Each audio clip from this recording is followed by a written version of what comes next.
सदन में अंग्रेजों को याद किया गया। Unbecoming conduct. Please continue. No please please. आदरणीय सभापति जी, इस सदन में अंग्रेजों को याद किया गया। अब राजा महाराजाओं का तो अंग्रेजों के साथ गहरा नाता रहा था उस समय। सदन में अंग्रेजों को याद किया गया। Unbecoming conduct. Please continue. No please please. आदरणीय सभापति जी, इस सदन में अंग्रेजों को याद किया गया। अब राजा महाराजाओं का तो अंग्रेजों के साथ गहरा नाता रहा था उस समय। રૂપાલાજીના નિવેદન પછી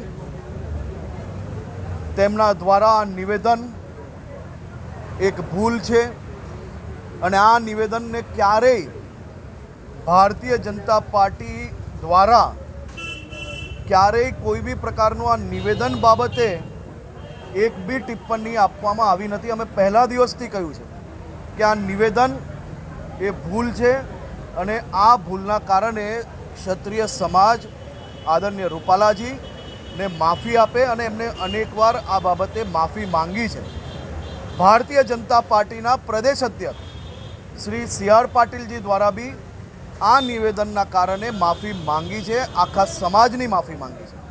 અને હું ફરી એકવાર આજે સમાજની માફી માંગુ છું અને એકવાર નહીં 1000 વાર બી સમાજને દુઃખ થયું હોય તો સમાજ વચ્ચે જઈને માફી માંગવી જ જોઈએ અને અમે માફી માંગીએ જ છે।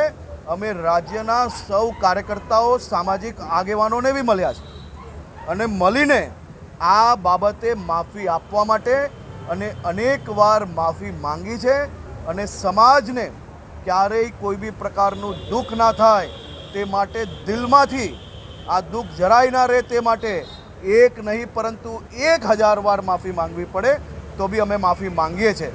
પરંતુ સાથે સાથે રાહુલ ગાંધીના નિવેદન પર બી ગૌર ફરમાવવું જોઈએ।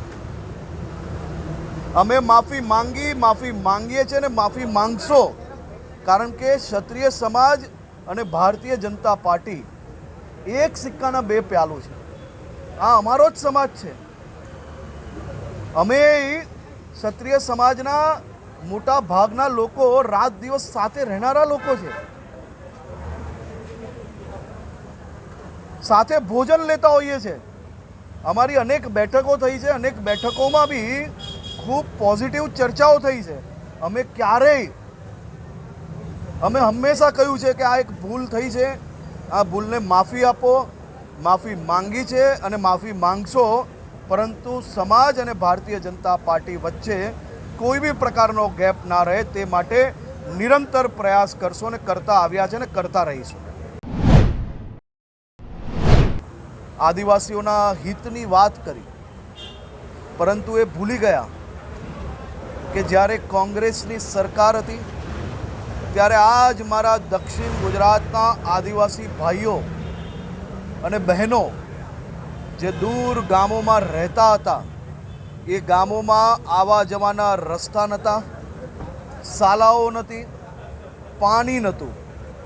આજે મોદીજીના શાસનમાં ઘરે ઘર સુધી પાણી પહોંચ્યું, દરેક ગામો સુધી રસ્તા પહોંચ્યા અને આ મારી આદિવાસી બહેનો દેશમાં નહીં પરંતુ દુનિયાભરમાં રમતગમતમાં બી આજે ડંકો વગાડી રહ્યા છે।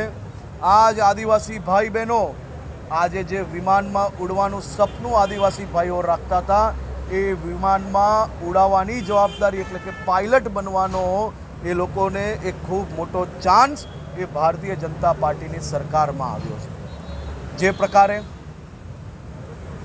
કાલે પ્રિયંકા ગાંધી દ્વારા વલસાડના અનેક વિષયો પર ચૂંટણીલક્ષી ખોટી અને ભ્રમિત વાતો કરીને મારા આદિવાસી ભાઈઓને ગેરમાર્ગે દોરવાનો પ્રયાસ કર્યો, એ જ વલસાડના આપણા સૌના મોરબ્બી આદરણીય મોરારજીભાઈ દેસાઈની સરકાર તોડવાનું કામ અગર કોઈએ કર્યું હોય તો એ આ જ કોંગ્રેસ પાર્ટી દ્વારા કરવામાં આવ્યું હતું। કોંગ્રેસને મારા ભોળા ભાલા આ આદિવાસી સમાજના માટે બોલવાનો કોઈ હક જ નથી. આદિવાસી સમાજને વર્ષો સુધી વિકાસથી દૂર રાખવાનો કોઈ એક કારસો રચેલો તો એ કોંગ્રેસ પાર્ટી હતી. અને કોંગ્રેસના શહેજાદા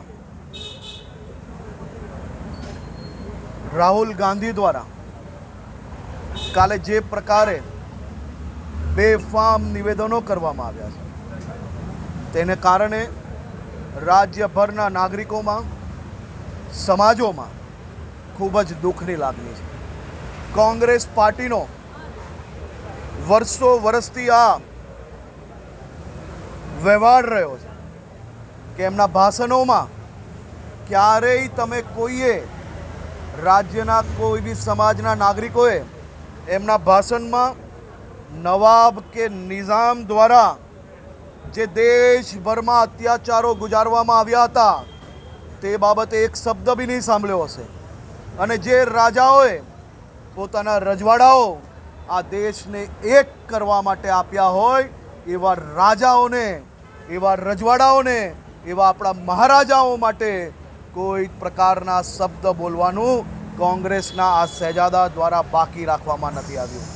દેશની જમીનો, દેશના ગરીબોના જે બચતના રૂપિયા હોય, દેશના ગરીબો માટે જે યોજના બનાવી હોય તે સૌ યોજનાઓ થકી દેશના લોકોને ગમે ત્યારે લૂંટવાનું કામ અગર કોઈએ કર્યું હોય તો એ આ કોંગ્રેસ પાર્ટી દ્વારા કરવામાં આવ્યું છે.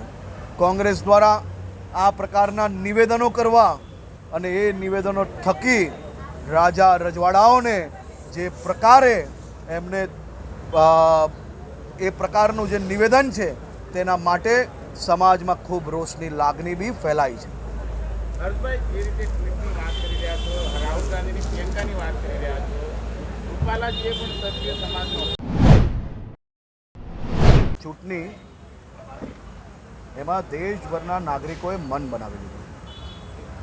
કાશ્મીરથી લઈને કન્યાકુમારી સુધી સૌ નાગરિકો, સૌ ધર્મના લોકો, સૌ ઉંમરના લોકો, પુરુષો, મહિલાઓ, સૌ લોકો સાથે મળીને દેશના વિકાસની ગતિ આ જ રીતે, આ જ ઝડપે, હજી વધુ ઝડપથી આગળ વધે તે માટે મોદી 3.0ની તૈયારી કરી રહી છે.